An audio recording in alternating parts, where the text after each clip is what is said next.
Subscribe करें और bell दबाएं ताकि कोई खबर रह न जाए।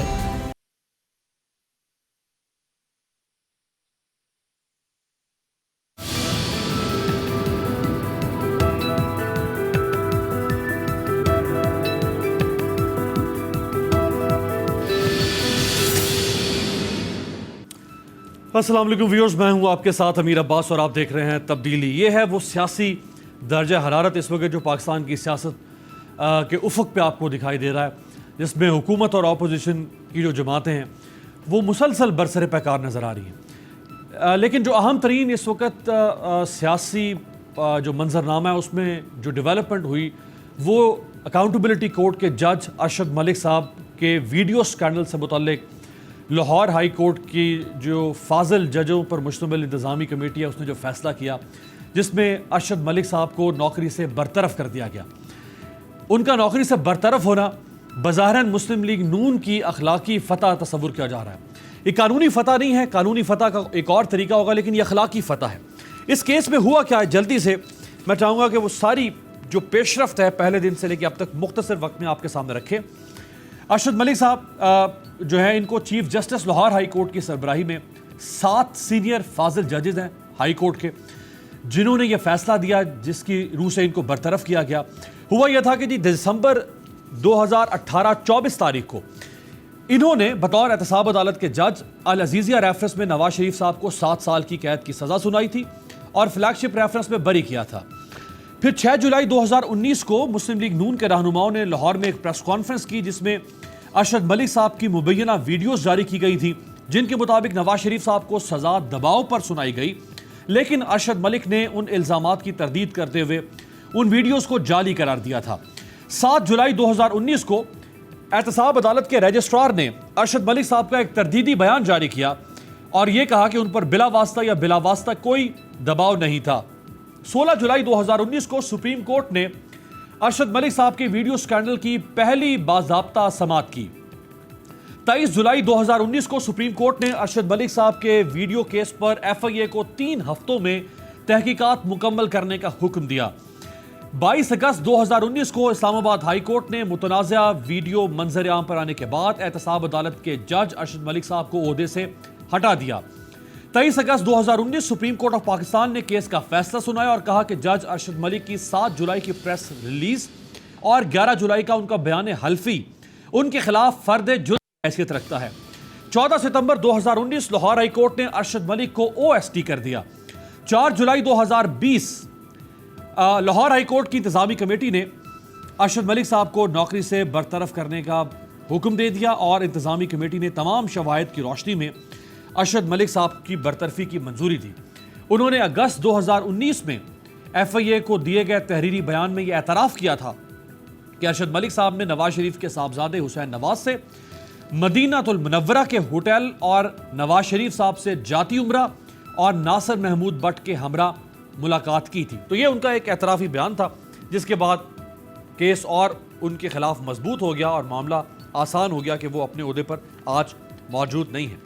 तो ये जो अखलाकी फ़तह है मुस्लिम लीग नून की, इस पे हुकूमत क्या समझती है और पीपल्स पार्टी। मेरे साथ जो तीनों मोतबर शख्सियात मौजूद हैं, ऑनरेबल सीनियर मेंबर है पाकिस्तान मुस्लिम लीग नवाज, साबिक डिप्टी स्पीकर रह चुके हैं पंजाब असम्बली के, सूबाई वज़ीर रह चुके हैं और रुकन सूबाई असम्बली हैं राना मशहूद अहमद खान साहब। राना साहब आपका बहुत शुक्रिया।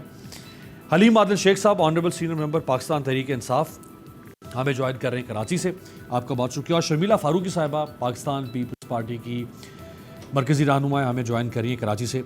शर्मिला साहिबा आपका भी बहुत शुक्रिया। राना साहब आपसे आगाज़ करता हूँ। अखलाकी फ़तह तो है, जो मौक़िफ़ था आपका कि जी हमारे खिलाफ विंडिक्टिव जस्टिस हो रहा है, जज बिक गया है, जज पे दबाव है, ये सारा आपका बयानिया जो है वो उनकी बरतरफी से सियासी तौर पर वो सही बन गया, लेकिन अब कानूनी जंग आप नहीं लड़ेंगे तो ये सज़ा जो है नवाज शरीफ साहब की वो बरकरार रहेगी।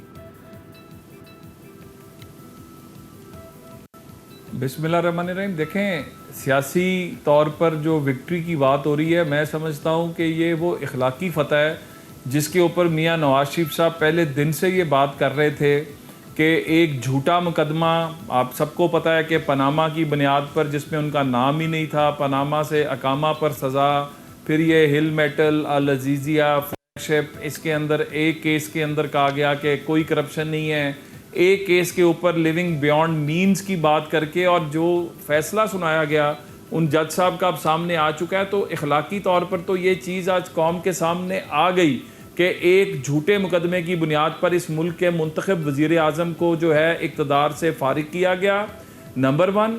नंबर 2, कानूनी तौर पर अगर आप देखें तो जज साहब एक स्पेसिफिक जो है मैटर उसके ऊपर बात कर रहे हैं, और वो जो वीडियो जिसकी बात हो रही है PMLN के पास तो उनकी कन्फेशन की वीडियो है कि जो उन्होंने कन्फेशन किया कि मुझसे ये ज़बरदस्ती फ़ैसला कराया गया, मुझ पर दबाव डालकर ये फ़ैसला कराया गया और मेरे ज़मीर पर बोझ है, और वो जो दबाव डाला गया वो एक गैर इखलाकी वीडियो की बुनियाद पर जो दबाव जिन्होंने डाला वो उनको बिल्कुल पकड़ा भी जाना चाहिए और उनको कौम के सामने लेकर भी आना चाहिए। और एक चीज़, उस क्लैरिटी की बुनियाद पर आज मियाँ नवाज शरीफ साहब जो हैं उनके खिलाफ केस अमली तौर पर ख़त्म हो चुका हुआ है। आज वो जो एक ट्रायल जो मियाँ नवाज शरीफ साहब का किया गया था, जो 165 दिन उनको रोज़ अदालतों में खड़ा किया गया, जिस बुनियाद पर खड़ा किया गया, आज वो बुनियाद ही खोखली हो चुकी है। तो हम ये समझते हैं कि ये हमारी एक इखलाकी फ़तह भी है।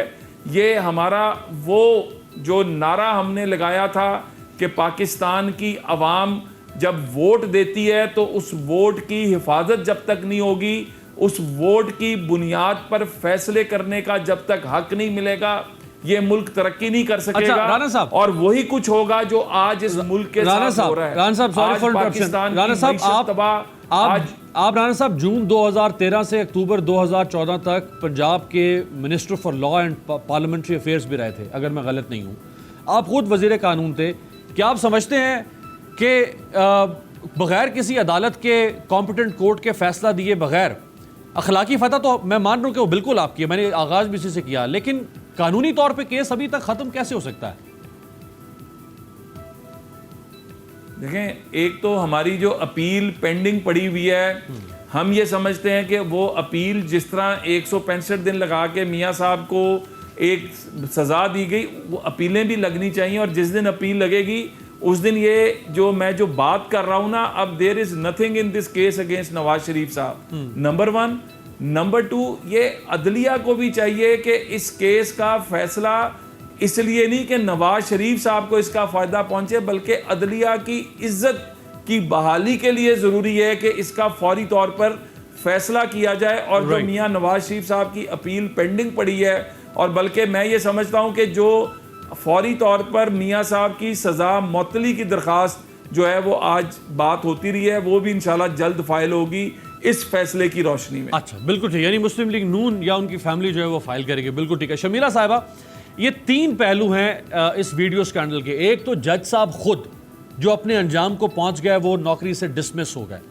दूसरा पहलू है नवाज शरीफ साहब को जो सज़ा सुनाई गई, उसका फैसला जाहिर बात है जैसे बात हुई वो कोर्ट उसके बारे में तयन कर देगी।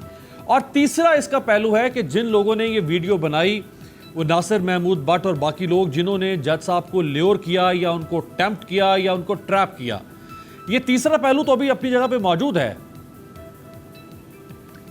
जी शुक्रिया अब्बास साहब। देखिए, बात यह है कि पाकिस्तान की जुडिशल तारीख में ये कोई पहला वाक़या नहीं है जहां पर इस किस्म का कोई मसला खड़ा हुआ है एक जज साहब के हवाले से।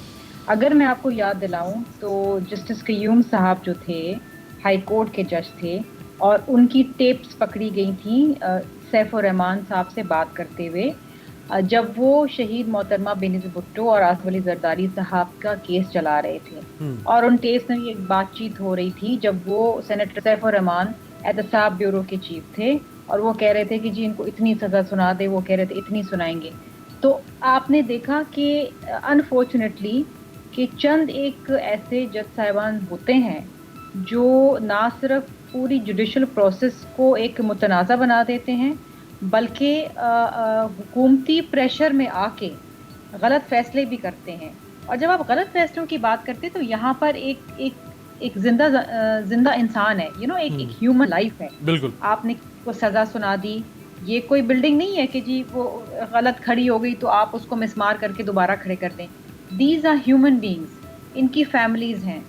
वहाँ से अगर मैं ये भी बात आपको बताती चलूँ कि देखिए, वो जो एक सिचुएशन रहती है जहाँ पर एक जज अगर गलत फैसला सुनाता है, प्रेशर में आके, दबाव में आके, और क्योंकि कल 5 जुलाई है और 5 जुलाई 1977 में मार्शल लॉ कू हुआ था जनरल ज़िया-उल हक का, और उसके बाद 79 में शहीद जुल्फ़िकार अली भुट्टो साहब को फांसी सुनाई गई थी। जी। और पाकिस्तान की जुडिशल तारीख में वो एक अदालती कत्ल है और आज सब मानते हैं। वो भी जज साहिबान थे जिन्होंने एक आमिर के प्रेशर में आके जो सही गलत फैसला किया, लेकिन भुट्टो साहब शहीद हो गए और 79 से लेकर अब तक 41 साल हो गए। और अभी आप देखें कि आज भी पाकिस्तान जो है उस एक डेमोक्रेसी और डिक्टेटरशिप की एक जो तनाव है उससे बाहर नहीं निकल पाया। वो जो क्लैशनकॉफ कल्चर आया, वो जो ड्रग कल्चर आया, वो जो एक मिलिटेंट कल्चर आया पाकिस्तान में, पाकिस्तान को आज तक उसका नुकसान, उसका खमियाजा देना पड़ा है। तो ये जो गलत फैसले हो जाते हैं ना, खास तौर पे पब्लिक लीडर्स के हवाले से, सही, इन रेपरकशन साल तक आते हैं। असरात बहुत ज्यादा हैं, यानी ये कह रहे हैं बहुत दूर रस फैसले होते हैं। ये कौम के साथ ज्यादती होती है। और देखिए, किसने फंसाया, किसने ल्योर इन करा, क्या नहीं करा। एक जज जो है ना, वो आप एक ऐसे मकाम पे अल्लाह ताला ने आपको रखा है जहां आपने फैसले करने हैं इंसानी जानों के हवाले से। आपका ईमान इतना तो कमजोर नहीं होना चाहिए कि आपके पास कोई आया और आप टेम्प्ट हो गए। मैं तो इस बात पे, देखिए, मैं जज की बात करती हूँ तो एक बहुत रिस्पेक्ट से मैं बात करती हूँ। आपको अल्लाह ताला ने एक बहुत बड़ा मनसब दिया है कि आपने फैसला करना है। ये और जिसने rule of law, sorry Sharmila साहबा, आपने कहा कि इतना बड़ा मनसब, देखिए जो अल्लाह ताला ने जो अपनी जो उसकी खुसूसियत है, जो चंद उसने इंसानों को किसी हद तक दी, जिनका अमीन बनाया, उसमें से एक आदिल है, काजी है। ये अल्लाह का काम है। अदल और इंसाफ के फैसले करने, ये बहुत बड़ा मनसब है। और मैं तो समझती हूँ कि ऐसे मनसब पे बैठ के तो इंसान वैसे ही ना सिर्फ बहुत हम्बल हो जाता है, बल्कि हर एक कदम फूक के रखता है। तो वहाँ पर किसी किस्म की कोई गलती की गुंजाइश नहीं है। बिल्कुल जी। हलीम आदिल शेख साहब, देखें, अखलाकी तौर पे तो जो बयानिया मुस्लिम लीग नून का था, आपको पता है, वो खुल के कहते थे कि जी हमारे खिलाफ ये विंडिक्टिव जस्टिस हो रहा है, हमारे खिलाफ इदारे इकट्ठे हो गए हैं, हमारे खिलाफ जजों के अंदर भी उस ज़माने में थी मुस्लिम लीग नून की शिकायत। और अब जज साहब की बरतरफी से उनकी अखलाकी फतह और बरतरी साबित होगी कि देखिए जी, हम तो पहले ही कहते थे और यही हो गया। मैं जरा लाइटर नोट में एक चीज बता दूं। अभी मैं इसी दौरान ही मैं वो सोशल मीडिया पे एक चीज देख रहा था जी, कि 2 गांव थे। एक गांव के नंबरदार की बेटी का पड़ोसी गांव के थानेदार साहब से कोई राब्ता था। वो पता चल गया नंबरदार को, पंचायत बैठ गई, ये जी राब्ता है, इसने कैसे, थानेदार बाहर से आया, इसने कैसे राब्ता कर लिया। पंचायत बैठी और पंचायत ने कहा कि जी आपने नंबरदार की बेटी से राब्ता क्यों किया, उसमें थानेदार को निकाल दिया। पूरे गाँव ने शादियाने बजा दिए कि बाजी बच गई, बाजी बच गई, बाजी बच गई। तो ये यही है PMLN का हाल जो JIT में। वो दूसरी बात है, मैं आता हूं असल बात के ऊपर। 2 चीजें हैं। इन जज साहब ने एक रेफरेंस पे सजा दी और एक रेफरेंस पे बरी किया। तो आधा गिलास खाली, इनके बयानिए से आधा गिलास खाली, आधा गिलास भरा हुआ, कि एक बरी भी किया है, फ्लैगशिप में बरी किया, अल अजीजिया में सजा दी।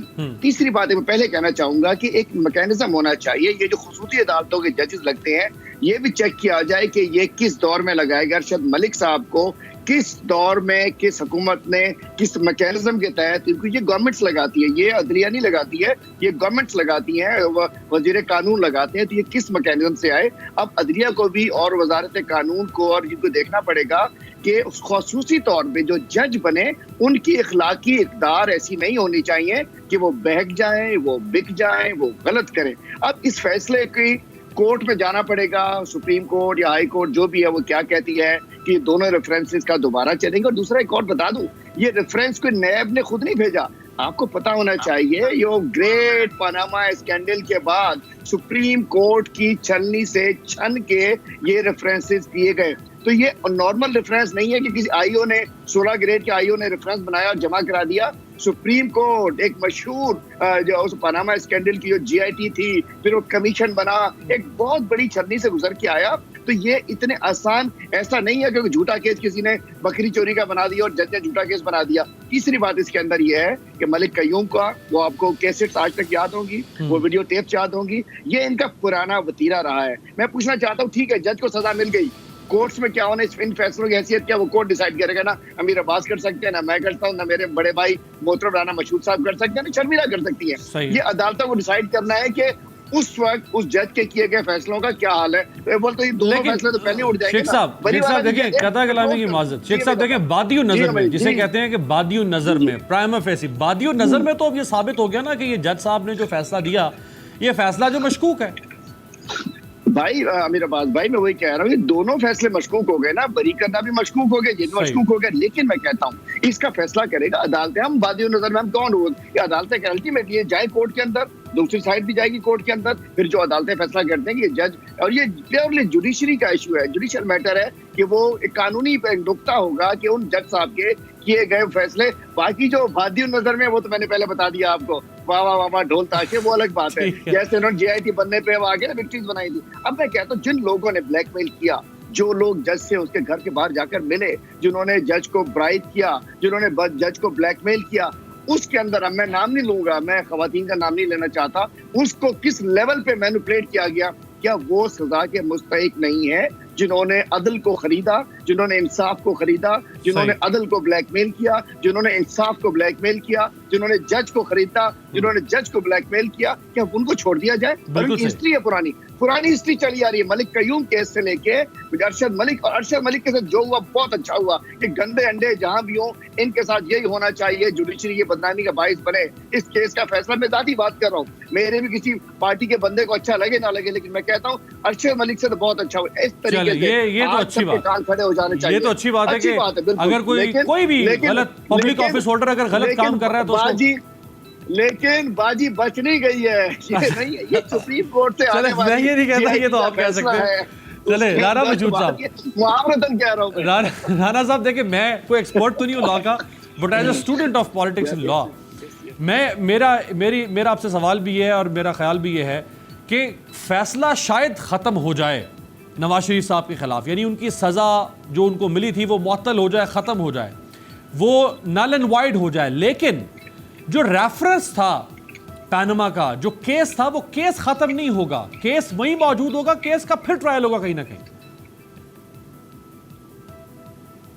अब आप इसी पे देख ले कि जो रेफरेंस है पनामा का, पनामा के अंदर तो नवाज शरीफ साहब का नाम ही नहीं था, और पनामा से जो रेफरेंस के अंदर सज़ा दी गई वो अकामा की बुनियाद पर, याद रखिएगा कि नाअहल अकामा की बुनियाद पर किया गया, करप्शन की बुनियाद पर नहीं किया गया।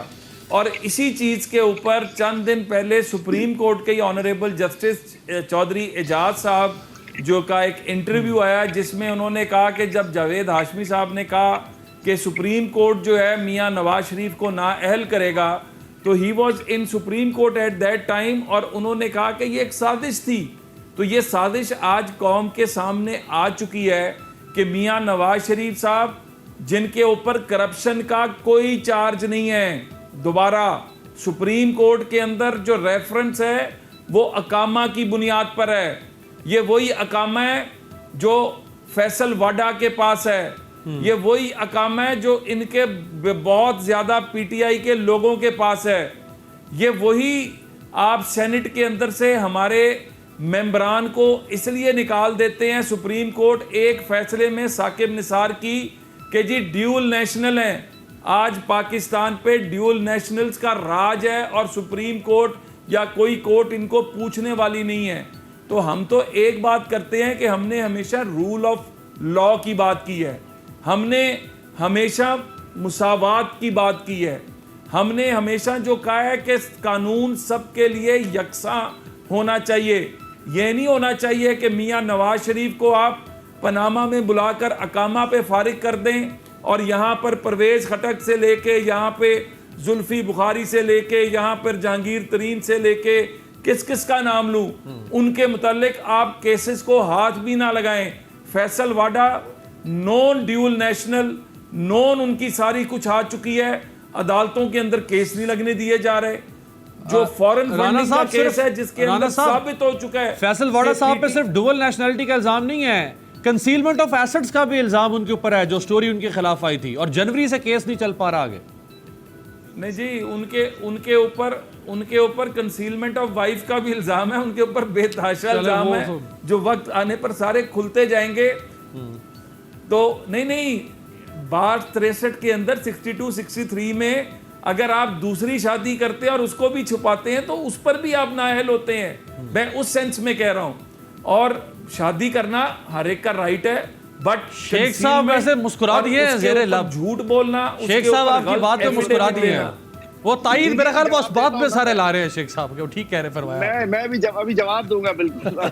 शेख साहब मेरे छोटे भाई हैं और अच्छे मेरे बड़े मौकों भाई में भी घर जाया करता था, अब ये मेहमान नवाज नहीं रह गए। चले एक मैं ब्रेक respect लेते हैं, ब्रेक के बाद दो दोस्तों को भी हमने मिलवा दिया है। और ब्रेक के बाद इमरान खान साहब ने एक कौमी असम्बली में PIA के चेयरमैन से मुतल्लिक एक बात कही थी, और आज उन्होंने FBR के चेयरमैन को हटा दिया है, एक और चेयरमैन लगा दिया गया है। तो यहाँ पे एक तजाद हमें नज़र आ रहा है, वो तजाद क्या है वो भी आपके सामने रखते हैं ब्रेक के बाद।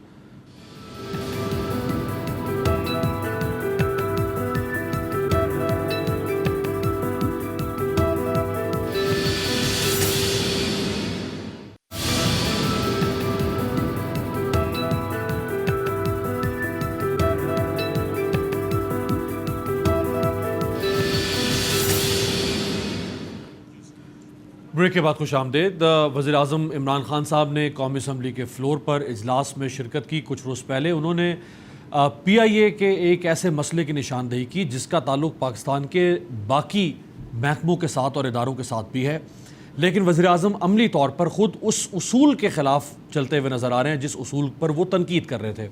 वज़ीर आज़म ने क्या फरमाया, दिखाएं। स्पीकर साहब, 11 सालों के अंदर 10 चीफ एग्जीक्यूटिव PIA के हटाए गए हैं, PIA के अंदर से केसेस करके उनको हटाया गया। कौन सा दुनिया का इदारा चल सकता है जिधर 11 सालों में 10 उनके हेड्स बदल जाएं? आपने अगर एक, क्योंकि मेरा तजर्बा है, एक क्रिकेट टीम को भी तबाह करना, उसके 10 कैप्टन बदल दे 11 साल में, वही बैठ जाएगी। वज़ीर आज़म का सवाल बिल्कुल दुरुस्त सवाल है, और वज़ीर आज़म की तनकीद बिल्कुल दुरुस्त तनकीद है कि अगर आप बार बार इदारों के सरबराहों को तब्दील करेंगे तो वो इदारे कभी भी मुस्तहकम और इस्तेहकाम के साथ काम नहीं कर पाएंगे। वज़ीर आज़म ने PIA की बात की, और वज़ीर आज़म के बकौल वज़ीर आज़म औसतन एक PIA के चेयरमैन ने 1 साल से ज़ायद अरसे तक काम किया। लेकिन अब खुद वज़ीर आज़म की गवर्नेंस की तरफ हम आपको निशानदेही करते हैं। FBR के चेयरमैन को तब्दील कर दिया गया है, और जावेद गनी साहब उनको चेयरमैन मुकर्रर किया गया है। ये चौथे चेयरमैन FBR हैं इस हुकूमत के, यानी ये हुकूमत जिसके अभी 2 साल भी मुकम्मल नहीं हुए, अभी 23 माह हुए हैं, और ये चौथे चेयरमैन है FBR। सबसे पहले रुखसाना यास्मीन साहिबा थी जब ये हुकूमत बनी, उसके बाद मोहम्मद जाज़ेब खान साहब को लगाया गया, फिर शब्बर जैदी साहब को लगाया गया, फिर नौशीन जावेद साहब को लगाया गया, और अब जावेद गनी साहब को। तो ये 5वें चेयरमैन है। यानी अगर हम वज़ीर आज़म के उसूल की बात करें तो यहाँ हर चेयरमैन FBR को 4 माह से भी कम वक्त मिला है, जबकि वज़ीर आज़म PIA के चेयरमैन को 1 साल के वक्त को भी कम तसव्वुर समझ रहे थे। इसी तरह से पंजाब हुकूमत जो है 2 साल में 3 चीफ सेक्रेटरीज तब्दील हुए। अकबर खान दुरानी साहब पहले चीफ सेक्रेटरी थे, उसके बाद यूसुफ नसीम खोखर साहब आए, फिर आज़म सुलेमान खान साहब आए, और इस वक्त जवाद रफ़ीक मलिक साहब ये चौथे चीफ सेक्रेटरी पंजाब हैं। पंजाब हुकूमत ने जी 2 साल में 4 IGs का तबादला किया। पहले IG थे कलीम इमाम, फिर मोहम्मद ताहिर साहब को लगाया गया, फिर अमजद जावेद सलीमी साहब को लगाया गया, फिर आरिफ नवाज खान साहब को लगाया गया, और इस वक्त 5वें IG हैं शुएब दस्तगीर साहब। तो अगर हम वज़ीर आज़म के उसूल के मुताबिक देखें तो हर IG को 4 माह का वक्त दिया गया है औसतन पंजाब के अंदर काम करने के लिए। अब ज़रा कैबिनेट को अगर आप देख लें तो वज़ीर इत्तलात फवाद चौधरी साहब थे, उनको हटा के फिरदौस आशिक अवान साहबा को लगाया गया, उनको हटा के शिबली फराज साहब को लगा दिया गया। वज़ीर ख़जाना पहले असद उमर साहब थे, फिर उनको हटा के मुशीर ख़जाना हफीज़ शेख साहब को लाया गया। वज़ीर सेहत आमिर कियानी साहब थे, उनको हटा के फिर डॉक्टर ज़फ़र मिर्ज़ा साहब को लाया गया, और इस तरह और भी कुछ वजारतें हैं जिनमें तब्दीलियाँ की गई। खैबर पख्तूनख्वा में आप देखें जी 3 IGs 3 दफ़ा तब्दील किए गए खैबर पख्तूनख्वा में IG। पहले IG थे मोहम्मद ताहिर खान साहब, दूसरे IG लगाए गए सलाउद्दीन महसूद साहब, तीसरे IG लगाए गए मोहम्मद नईम खान साहब, और इस वक्त चौथे IG हैं सनाउल्लाह अब्बासी साहब। तो खैबर पख्तूनख्वा में औसतन 5 माह के बाद आईजी जो है वो तब्दील। तो ये सूरत हाल है। शर्मिला फारूकी साहबा, वज़ीर आज़म की तनकीद तो बहुत अच्छी है, लेकिन वो खुद अपने ही उसूल के खिलाफ काम कर रहे हैं। आप इसमें कुछ अपॉइंटमेंट्स जो है वो भूल गए हैं। अगर आप चाहें तो मैं आपको बता दूं। 4 दफा सेक्रेटरी कॉमर्स को भी बदला गया है, 5 दफा चेयरमैन बोर्ड ऑफ इन्वेस्टमेंट को भी बदला गया है। मतलब एक बड़ी लंबी फहरिस्त है। पंजाब में तो कोई ब्यूरोक्रेट ना इनको समझ आ रहा है, ना किसी के साथ ये काम कर पा रहे हैं। अच्छा, और इस फरागत के साथ ये आईजी और चीफ सेक्रेटरी बदलते हैं। और अगर सिंध से अगर किसी को बदलना पड़ जाए, किसी आईजी को, तो जनाब उसके ऊपर इतनी लंबी कहानी होती है, वो वफाकी काबीना तक वो बात पहुंच जाती है। सिंध को ये इख्तियार नहीं है, ये सिर्फ पंजाब को इख्तियार है कि वो हर 4-6 महीने बाद जो है ब्यूरोक्रेट्स में रद्दोबदल करता रहे। अच्छा, अब मज़े की बात ये है कि हमने तो हमेशा ये समझा था और हमें ये बावर भी कराया गया था कंटेनर पे चढ़ चढ़ के कि जी हम तो जब आएंगे तो मुल्क का नक्शा बदल देंगे और 90 दिन के अंदर तमाम मसाइल हल कर देंगे। हमारे पास तो ऐसी ज़बरदस्त टीम है, क्या इकोनॉमिक टीम है, क्या फाइनेंशियल टीम है, क्या बात है जनाब।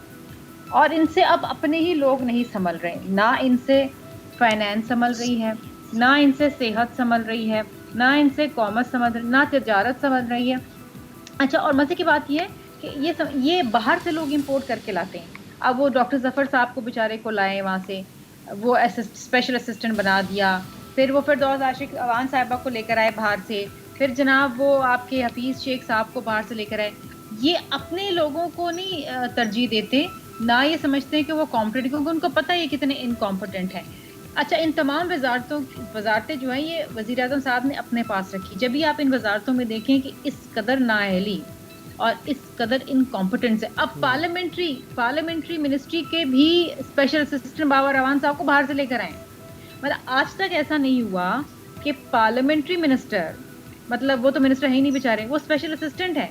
मतलब वो शख्स होता है जो पूरे पार्लियामान के अंदर पार्लियामेंट्री अफेयर्स चलाता है, तमाम मिनिस्ट्रियों की रिस्पॉन्सिबिलिटी लेता है, इनके लिए जवाबदेह होता है और पूरा हाउस चलाता है।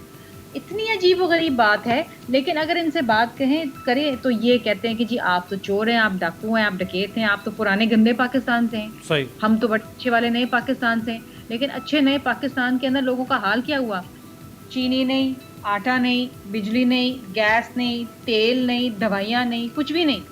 किसान रो रहा है। मतलब कोई एक शोबा आप मुझे बता दें जहाँ पर लोग जो हैं वो सर कूट कूट के नहीं रो रहे हैं कि खुदा हम कारोबार बंद हो गए हैं, अब्बास साहब, दुकानें बंद हो गई। और ये मैं पोस्ट कोविड बात नहीं कर रही हूँ, I am talking about pre Covid times. अगर आप पाकिस्तान ब्यूरो ऑफ स्टैटिस्टिक्स की रिपोर्ट उठा के देखें तो जनवरी 2019 से लेके जनवरी 2020 प्री कोविड टाइम 10 लाख लोग जो हैं वो नौकरियों से फारिग हो चुके हैं और 80 लाख मजीद लोग जो हैं वो इसी दौरान 12 महीने में वो जो है पावर्टी लाइन से नीचे आ चुके हैं। और इन्होंने वादा किया था, आप देखें वो जो स्टील मिल की जो वो मुलाजमीन है उनको निकाल दिया एक जुम्बिश कलम से। अब कल जो है वो 450 जो है वो पीटीडीसी के जो है मुलाजमीन उनको निकाल दिया है। राइट। यहाँ बात करते हैं हम टूरिज्म प्रमोट करेंगे, वहाँ पर जनाब आप जो है आप मोटेल्स बंद कर रहे हैं। ये अजीब मंतक है इनकी, ये अपनी बात करते हैं उसी को कॉन्ट्रडिक्ट करते हैं। शेख साहब, मंतक आपकी समझ नहीं आ रही है। जो वज़ीर आज़म साहब जो तनकीद कर रहे थे उसकी जिस्ट से मैं बिल्कुल इत्तेफाक करता हूँ कि बार बार जो इदारों के सरबराह हैं उनको तब्दील करेंगे, इदारे नहीं चलेंगे, लेकिन वज़ीर आज़म खुद भी वही काम किए जा रहे हैं। देखिए, नीयत देखी जाती है और अमल देखा जाता है। एक तो मैं कहूंगा कि एफबीआर को, अगर मैं जो कि स्टार्ट आपने वहां से भी फहरिस्त आपने सूबों की बता दी, मैं भी गिनाने शुरू कर दूं, लेकिन मैं उस पर जाना नहीं चाहता कि किस सूबे में किस गवर्नमेंट ने क्या किया। हम अपनी जवाब देना है हमने। इसमें मैं समझता हूँ कि जो पहली खातून जो थी रुखसाना, वो जहेज में आई थी, अल्टीमेटली उन्होंने चेंज होना था। फिर जहादेव खान साहब बिल्कुल पीटीआई ने लगाया उनको, शब्बर जैदी को पीटीआई ने लगाया, फिर शब्बर भाई चूंकि चले गए, बीमार हो गए और वो खुद चले गए। उसके बाद ये सीनियर मोस्ट बैठी थी जो आज फारिग हुई है, नौशीन शायद उनका नाम था, तो वो चॉइस नहीं थी। उसके बाद ये तीसरे लगे हैं। मैं आपकी बात से एग्री करता हूँ कि इसमें 5 को 2 कम कर दीजिए, तो बेसिकली ये तीसरे वो लगे हुए हैं। और लाजिम बात है हमने चीज़ों को बेहतर करना है। जो 15-20 साल का जो बिगाड़ है, जो खराबा है, डायरेक्शन अच्छी जा रही है। हम बात करते हैं कि जब मेरी बहन शर्मिला की मैं रिस्पेक्ट करता हूँ, अभी उन्होंने स्टील मिल की बात की, बड़ी अच्छी बात करना है, लोगों को बड़ा अच्छा नारा होता है कि जी लोगों को निकाल दिया। लेकिन जब स्टील मिल इनको मिली थी, 10 अरब रुपए स्टील मिल में पड़े थे, और जब ये और चाचे भतीजे की हुकूमत खत्म हुई तो 400 अरब का कर्जा था, और अभी तक 34 अरब रुपए स्टील मिल में हम डाल चुके हैं। पीआईए की अगर बात करते हैं, अगर पीआईए ऊपर जा रहा होता हम कहते बड़ा अच्छा किया जी, तजर्बे किए, कुछ सही नहीं जा रहा है, चेंज करो। ऐसा नहीं होता। कप्तान ने वर्ल्ड कप जिताना था, कप्तान ने मैच जीतना है, इमरान खान साहब ने मुल्क को आगे लेकर जाना है। अगर कुछ सही परफॉर्म नहीं कर रहा तो बेहतर चॉइस तो हो सकती है। ये नहीं हो सकता कि लंगड़े लूलों की एक टीम इकट्ठी कर ली और उसको हटाओ ना कि नहीं जी अब तो इसी को रहने देना है। अच्छा, फर्क है, सिंध में फर्क क्या होता है, यहाँ क्या होता है कि जो अच्छा परफॉर्म क्या करता है, परफॉर्मेंस उसके भत्ते में होनी चाहिए। अब मैं अपनी बहन के बाहर न्याय थी, उसके साथ मैं इनका एहतराम करता हूँ। मैं कहना चाहूंगा इन्होंने बहुत कुछ गिरा दिया, पता नहीं क्या कुछ गिरा दिया, इनको पता होना चाहिए। मैंने बिलावल साहब के लिए जो आपने अपने इंट्रो में एक नज़म दी, मैंने इसलिए दी थी कि जिस अंदाज से बिलावल साहब वहाँ कह रहे थे, छोटी सी 3 शेर थे उसके अंदर, कहेंगे तो आज भी आपको सुना दूंगा कि वो बैठे इस्लामाबाद में, वो बैठे हैं लाहौर में, लाड़काना में, पोस्ट कोविड सिचुएशन में 2 करोड़ की दवाइयां। लाड़काना में कुत्ते की बात नहीं करता कि लाड़का सिंध में कुत्ते की वैक्सीन नहीं मिली, मैं नहीं बात करता कि लाड़काना को एड्स लग गई, मैं नहीं बात करता कि थरपारकर में 1300 बच्चे मार दिए गए, मैं नहीं बात करता कि लाड़का सिंध के अस्पतालों में दवाइयां नहीं मिलती, मैं नहीं बात करता कि सिंध के 111 हेल्थ फैसिलिटीज, मैं नहीं बात करता कि पीपीएचआई को आज भी करोड़ों रुपए की करप्शन, अरबों रुपए की करप्शन हेल्थ डिपार्टमेंट में निकली। मैं बात करता हूं आज पोस्ट कोविड सिचुएशन के अंदर लाड़काना में 2 करोड़ की दवाइयां बेच दी गई जो कब्रिस्तान के अंदर जाके मिल रही है। सिंध के स्कूल जो है वहां भैंसे बंधी हुई है, खोते बंधे हुए हैं, बकरियां बंधी हुई है। सिंध के स्कूलों में बच्चों को तालीम नहीं मिल रही है। सिंध के अंदर सिर्फ भाषण दिया गया, कोई राशन नहीं दिया गया। हमने सिंध में क्या दिया? लेकिन उन्होंने शेख साहब उन्होंने चैलेंज भी किया है आपको, उन्होंने आपको चैलेंज किया है कि आप हमारे एनआईसीबीडी जैसे अस्पताल दिखा दें। 50 लाख लोगों को, लाड़काना के 1,85,000 लोगों को 2 अरब 20 करोड़ रुपए दिए गए। मैं कहना चाहता हूँ जब सिंध की बात करते हैं ना, सिंध में गवर्नेंस आज से 1 हफ्ते पहले आपके बोल में मैंने रिपोर्ट देखी थी, लकड़ी के पुल के ऊपर जाता 10 साल का बच्चा मर गया। अभी कल हमने देखा नौशेरा खैरपुर की बात कर रहा हूँ, नफीसा साहिबा जहाँ की होती है, कल नौशेरा फरोज में एक बच्चा, 2 बच्चे डूबे, निकला मोटरसाइकिल पे, उसकी लाश ले जाई गई।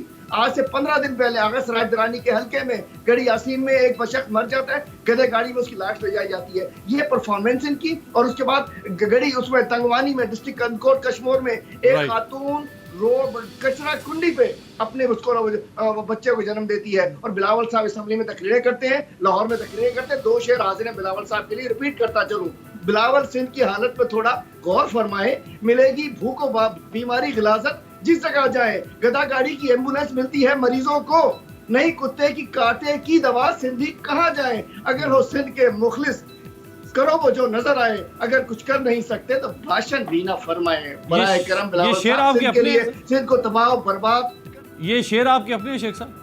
शर्मिला मेरी बहन है, इसके लिए कुछ नहीं। पीपल्स पार्टी गवर्नेंस की बात करती है, शायरी आपकी की बात करती है, करप्शन की बात करती है, तो फिर अंधेरा ये अंधेरा है सिंध के अंदर। और मैं समझता हूं हमें बिल्कुल हमें इदारों को ठीक करना है, नई तब्दीली होनी चाहिए, बेहतर होना चाहिए। शेख साहब को जल्दी लोग आवाज दी जा रही है। जो शेख साहब ने एक बात फरमाई कि जी परफॉर्म नहीं करेगा तो उसको तब्दील कर दिया जाएगा, यानी वो ये कहना चाहते हैं कि जिन लोगों को प्राइम मिनिस्टर तब्दील कर रहे हैं वो परफॉर्म नहीं कर रहे, तो अगर वो परफॉर्म नहीं कर रहे तो उनको निकालना चाहिए, उनको तब्दील करना चाहिए। ये बड़ा अहम सवाल है। ये जरा राना मशहूद साहब के सामने रखते हैं। एक शॉर्ट ब्रेक से वापसी पे आपको कुछ मिसालें बताऊंगा कि जिनको एक जगह से उठा के अगर वो परफॉर्म नहीं कर रहे थे तो उनको नौकरी से निकाला जाए, उनको वहां से उठा के उससे भी किसी और अहम ओहदे पर लगा दिया गया। ब्रेक के बाद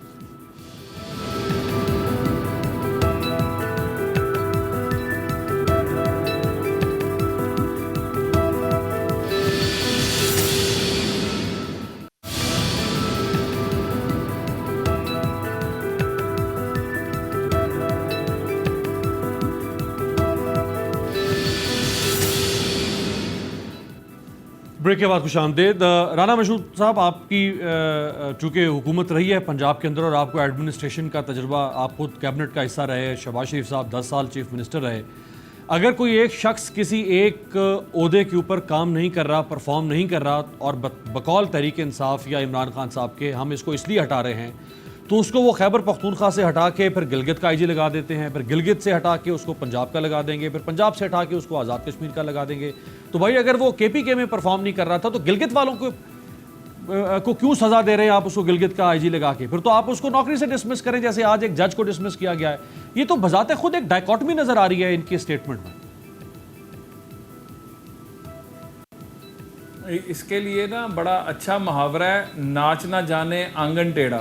इमरान खान साहब जब इक्तदार में आ रहे थे तो वो कह रहे थे मेरे पास 200 दानिशवरों की टीम है और हमारे पास हर मसले का हल है।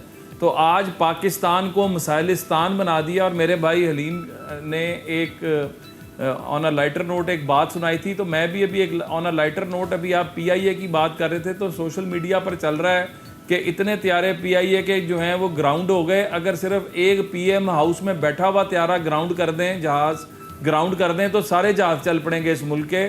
तो इसलिए आज पाकिस्तान का जो मसला है ना, ये आप वो ज़ूम ये वाली नहीं बात- है ज़ूम कि वाली बात तो नहीं कर रहे आपने आप। हटा देना है। आपने इस वक्त जी आवाज आपकी कब मैंने आ कहा रही है? आपने कोई जूम वाली बात तो नहीं की है, आप वजाहत कर दें ताकि ये आप ऑब्वियसली आपका इशारा जिस तरफ है तो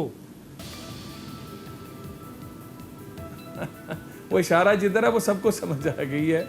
और इसके अंदर ना दो चीजें हैं। ऑन अ सीरियस नोट, आज पाकिस्तान का मसला जो है ना गवर्नेंस के इश्यूज है। आज पाकिस्तान का मसला कमिटमेंट की कमी है। आज पाकिस्तान का मसला करप्शन है। आज ही की रिपोर्ट है कि 3000 अरब से ज्यादा पावर सेक्टर में करप्शन है। इसी पाकिस्तान के अंदर इन 22-23 महीनों में जो अद्वियात के अंदर खरबों का डाका मारा गया, जो अरबों के डाके चीनी में, आटे के अंदर मारे गए, जो डाके आप मास्क के अंदर जो ये जो थे कोविड के मास्क थे, इनके ऊपर जो खबरें आती रही सामने, इसी तरह जो टिड्डी दल के ऊपर जो इनकी मुजरिमाना गफलत नजर आ रही है, तो ये इनकम्पिटेंट भी हैं, नालायक भी हैं, नाअहल भी हैं, करप्ट भी हैं और सबसे बढ़कर झूठे भी हैं। ये झूठ बोलते हैं कौम से, हर चीज पर झूठ बोलते हैं। हादसा ट्रेन का होता है और शेख साहब पूरी कौम को जो है दर्स देने बैठे होते हैं। आपके दौर में पाकिस्तान की तारीख के सबसे ज्यादा हादसात हुए हैं। आप ही कहते होते थे प्राइम मिनिस्टर इमरान खान बनने से पहले कि इस्तीफा दे देना चाहिए क्योंकि वो असरअंदाज होता है इंक्वायरी के ऊपर। अगर आज इनकी बात पे चलें तो वजीर सेहत इमरान खान है। जब दवाइयों पर डाका पड़ा था, इमरान खान को इस्तीफा देना चाहिए। जब रेलवे के हादसात हुए थे, रेलवे मिनिस्टर को इस्तीफा देना चाहिए। जब ये चीनी और आटे पर डाके पड़े थे, इंडस्ट्रीज के मिनिस्टर, फाइनेंस के मिनिस्टर को इस्तीफा देना चाहिए था। ये हुकूमत जो है ये डिलीवर करने में नाकाम हो चुकी हुई है। इसका जितनी जल्दी ये घर चली जाएगी उतना पाकिस्तान के लिए बेहतर है, पाकिस्तान की आवाम के लिए बेहतर है। और एक चीज और के मैं कहना ये चाहता हूं कि पाकिस्तान के अंदर इंसाफ की जिस तरह धजियां तहरीके इंसाफ ने उड़ाई हैं, इसकी भी मिसाल पाकिस्तान में नहीं मिलती। राइट। आप शर्मिला साहिबा, आप इसमें कुछ ऐड ऑन करेंगी? पता है क्या अब्बास साहब, मैं जब अपने इर्द गिर्द वाक़यात और मामला देखती हूँ ना तो मुझे बड़ी तकलीफ होती है। इमरान खान साहब से लोगों को बड़ी उम्मीदें थी, बड़ी बातें करते थे अकाउंटेबिलिटी की। अगर कोई परफॉर्म नहीं करेगा तो उसको निकाल देंगे, बिजली जो है वो महंगी होगी तो हम एहतजाज करेंगे, धरना दे देंगे, अगर किसी ने स्टील मिल के मुलाजमीन को निकाला तो हम उनके आगे आके खड़े हो जाएंगे। मैं आपको सिर्फ एक छोटी सी बात बताती हूँ, शायद ये मेरा ख्याल है मेरे भाई हैं हलीम आदम शेख साहब, मैं उनको बहुत अरसे से जानती हूँ, अच्छे भाई हैं मेरे, लेकिन फंस गए हैं तरीके इंसाफ के अंदर आके। सिर्फ 2 साल में 16 जो है वो ट्रेन एक्सीडेंट्स हो चुके हैं 2 साल में, और 209 लोग उसमें जा बहक हो चुके हैं 2 साल में। ओनली इन 2 years 209 लोग 2 साल में जा बहक हो चुके हैं 16 ट्रेन एक्सीडेंट्स में। मतलब ये कभी पाकिस्तान की तारीख में 2 साल में इतनी अमवातें नहीं हुई है ट्रेन एक्सीडेंट्स में, लेकिन फिर भी शेख रशीद साहब को हटाने की बात नहीं की जाती है। इनके ब्लू आइड बॉय हैं। मतलब जब आप बात करते हैं ना अकाउंटेबिलिटी की और रिस्पॉन्सिबिलिटी की, जी अगर कोई परफॉर्म नहीं कर रहा तो हमने इसको हटा देना है। Right man for the right job, जो हमें कहा जाता है जी हम तो सिफारिशी लगाते हैं, हम तो गंदे पाकिस्तान, हम तो गंदे लोग हैं, हम तो करप्ट लोग हैं, हम तो जो है वो बहुत सारे ऐसे काम करते हैं जो ये समझते हैं कि गलत हैं। लेकिन मुझे आप बताइए क्या वेयर इज द अकाउंटेबिलिटी, कहाँ है अकाउंटेबिलिटी? कहाँ? ये बहुत पर्टिनेंट सवाल है आपका। मैं जरा शेख साहब से, ये शेख साहब देखिए, हम ये नहीं कहते कि खुदा न खास्ता हादसात जो हैं वो उनकी तादाद बढ़े तो आप इस्तीफ़ा दें। लेकिन जैसे शर्मिला साहबा फरमा रही हैं, जो मयार खुद इमरान खान साहब ने तय किया था, अगर आज 16 हादसा हो चुके हैं रेलवे के पाकिस्तान के अंदर, जैसे शर्मिला साहबा फरमा रही हैं, तो कितने और हादसा होंगे खुदा ना खास्ता जिसके बाद फिर इस्तीफे देने वाला काम शुरू करेंगे आप? देखिए मेरे पास भाई, बिल्कुल शर्मिला बहन ठीक फरमा रही हैं, लेकिन मैं कहता हूँ हादसे की तहकीकात होती है। पीआई का हादसा आया, बहुत बड़ा हादसा था, तहकीकात पब्लिक से शेयर की, आवाम से शेयर की गई। हादसात में और खुद साख्ता जो मामलात होते हैं उसमें जरा फर्क होता है। मैं आता हूँ, मैं एग्री करता हूँ हादसात की तहकीकात होने चाहिए, जो भी जिम्मेदार हो एक्शन होना चाहिए। मैं कहना चाहता हूँ यहाँ 3 महीने में 35 लोग, ये बिल्डिंगें जो गिरती हैं कराची के अंदर, जो बगैर जाली नक्शों पे, मतलब बगैर नक्शे के पैसे देके SBCA को बड़ी बड़ी बिल्डिंग बन जाती हैं, इनके मिनिस्टर्स को पैसे देके बड़ी बड़ी गिर जाती हैं। वो बेचारे लोग, मतलब वो क्रिमिनल होता है वो, कि उसके अंदर मतलब बगैर नक्शे के जाली बिल्डिंगें खड़ी हो जाती हैं। उसके ऊपर मैं पूछना चाहता हूँ, सिर्फ 3 महीने में 35 लोग उसके अंदर बेचारे हलाक हो चुके हैं। मैंने जैसे बताया आपको, हथपारकर में 1300 बच्चे जहाँ बात हो चुके हैं। मैं बताना चाहता हूँ कि यहाँ सब कुछ हो रहा है, बिल्कुल होना चाहिए, हम इसको सपोर्ट नहीं करते। और अभी मैं राना मशहूद साहब मेरे भाई है, मैं उनको थोड़ा सा एक चीज अर्ज करता चलूँ कि ऑडिटर जनरल ने जो रिपोर्ट दी है, ऑडिटर जनरल की मैं रिपोर्ट बता दूं जिसके ऊपर करप्शन पे, अब करप्शन ऐसी चीज है, मैं इल्जाम लगा दूं, वो इल्जाम लगा दे, कुछ नहीं होता। ऑडिटर जनरल एक इदारा है, उसने क्या है कि 98% पिछले साल 18-19 में 98% करप्शन कम हुई है, लेकिन फिर भी जो हुई है हम कहते हैं कि उसने ये भी बताया सर, उसने ये भी बताया कि 272 अरब रुपए की बदउनवानियां हुई हैं। जी भाई, वही आपके लिए खिदमत में अर्ज करना चाह रहा हूँ। अब बाद में सुनिएगा, ऑडिटर जनरल की रिपोर्ट के मुताबिक 2015-16 में 3,200 अरब की करप्शन, 15-16 में 3,200 अरब। ऑडिटर जनरल की रिपोर्ट के मुताबिक 16-17 में 5,800 अरब की करप्शन। उसी ऑडिटर जनरल की रिपोर्ट के मुताबिक 17-18 में 15,700 अरब की करप्शन, और 18-19 में 270 अरब की करप्शन। 270 की भी नहीं होनी चाहिए, 1 रुपए की नहीं होनी लेकिन चाहिए। आप कह रहे हैं कि कम हुई है। इसी पे लास्ट कमेंट राना मशहूद साहब से। राना साहब, इतनी तारीफ तो पर कर देना आप उनकी, हली आपकी, कि उन्होंने आपके दौर की निस्बत कम करप्शन तो की है ना।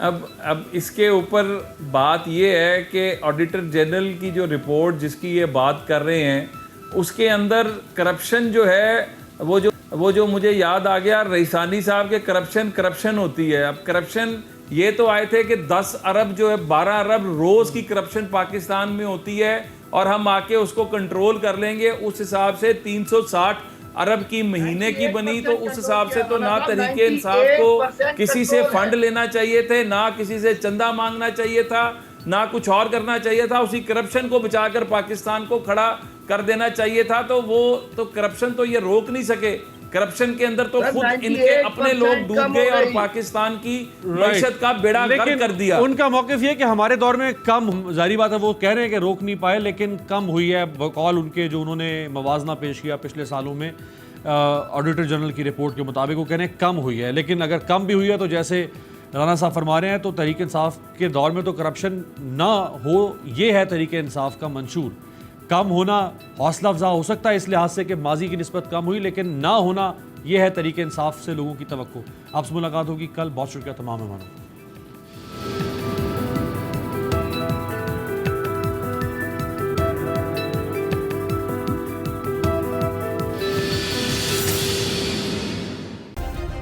सब्सक्राइब करें और बेल दबाएं ताकि कोई खबर रह न जाए।